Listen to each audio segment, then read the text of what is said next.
മതേതര കാഴ്ചപ്പാട് പുലർത്തുന്ന കേരളത്തിലെ മുഴുവൻ ജനങ്ങൾക്കും അതുപോലെ തന്നെ ഇവിടെ വിദ്യാലയങ്ങൾ എന്ന് പറയുന്നത് എല്ലാ വിഭാഗങ്ങളും നടത്തുന്നുണ്ട്.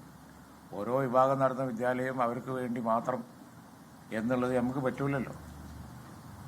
അപ്പോൾ അതുകൊണ്ട് ഇതിലൊരു വിശാലമായ കാഴ്ചപ്പാടെടുത്ത് പോവാൻ പൊതുസമൂഹം ഉത്തരവാദിത്തം കാണിക്കുകയാണ് വേണ്ടത്. ഇത്തരം വിഭാഗീയ പ്രവർത്തനങ്ങൾ കേരളത്തിൽ വിജയിക്കുന്നത് അതാണ് പ്രധാനം. സാധാരണഗതിയിൽ ഇത്തരം വിഭാഗീയ പ്രവർത്തനങ്ങൾ വിജയിക്കാറില്ല.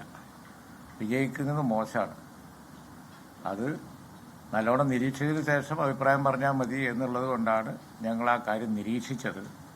പക്ഷേ ഇപ്പോൾ അതിൻ്റെ അവസാന അത് വന്ന് ഉണ്ടായ കാര്യം വെച്ച് നോക്കുമ്പോൾ അതിൽ അഭിപ്രായം പറയാതിരുന്നാൽ മോശമാണ്. കാരണം ഇത് ഇന്നൊരു വിഭാഗം തുടങ്ങിയാൽ നാളെ വേറെ വിഭാഗം തുടങ്ങും. ഓരോ വിഭാഗം നടത്തുന്ന സ്കൂളുകൾ അതത് വിഭാഗങ്ങൾക്ക് മറ്റുള്ളവരുടെ വേഷവും കാര്യവും മറ്റും മറിച്ചും ഇതൊക്കെ ഒരു ഗിവ് ആൻഡ് ടേക്കിൽ പോകുന്ന കാര്യങ്ങളാണ്. നിയമം മാത്രം പറഞ്ഞാൽ ഒരുപാട് പ്രശ്നങ്ങളുണ്ടാവും. അപ്പോൾ അതുകൊണ്ട് ഈ പള്ളുരുത്തി സ്കൂളിൽ സംഭവിച്ച കാര്യങ്ങൾ വളരെ വളരെ അനഭിലഷണീയമാണ്.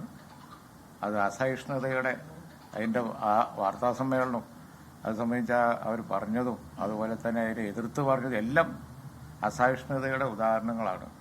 അത് മോശമാണ്. അത് കണ്ടില്ല നടിക്കാൻ ആർക്കും പറ്റൂല. പാർട്ടിയെ വിലയിരുത്തിയിട്ടുണ്ട് എന്നുള്ള ഒരഭിപ്രായം പറയാം.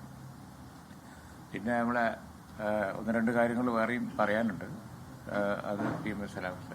ലോകത്തെവിടെയായാലും ഏത് സമയത്തും 24 വാർത്തകളും ഓഗ്മെന്റഡ് റിയാലിറ്റി പാക്കേജുകളും എക്സ്പ്ലെയിനറുകളും വിശദമായി കാണാൻ ഞങ്ങളുടെ യൂട്യൂബ് ചാനൽ നിങ്ങൾക്ക് സബ്സ്ക്രൈബ് ചെയ്യാം.